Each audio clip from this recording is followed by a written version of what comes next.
জনপ্ৰিয়তাৰ শীৰ্ষত হিমন্ত বিশ্ব শৰ্মা। সকলোতে কেৱল মামা আৰু মামা। পুনৰবাৰ মুখ্যমন্ত্ৰী হোৱাৰ দিশে হিমন্ত বিশ্ব শৰ্মা। চাৰিওফালে কেৱল মামা আৰু মামা। অসমৰ সৰ্বকালৰ সৰ্বশ্ৰেষ্ঠ মুখ্যমন্ত্ৰী হিমন্ত বিশ্ব শৰ্মা।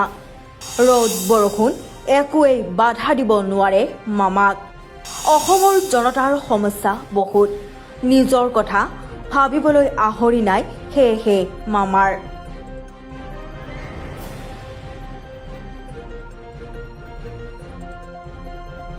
অসমৰ জনতাৰ পক্ষত মামা, মামাৰ পক্ষত জনতা। এয়া আমি কোৱা কথা নহয়, এই দৃশ্যবোৰ দেখিলে আপুনি নিজেই অনুমান কৰিব পাৰিব। উন্নয়ন আৰু উন্নয়ন।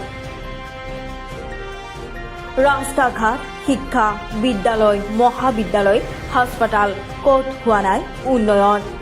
অৰুণোদয়, বিধৱা পেঞ্চন, বৃদ্ধ পেঞ্চন, চৰকাৰী ঘৰ, বিনামূলীয়া চাউল, দালি, চেনি, নিমখ কি যে দিয়া নাই মামাই।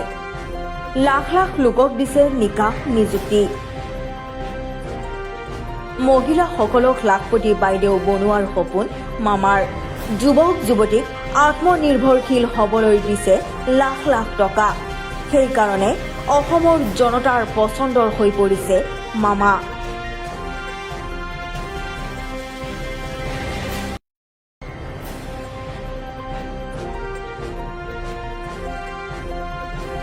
News desk report, the Hills Time newspaper and digital.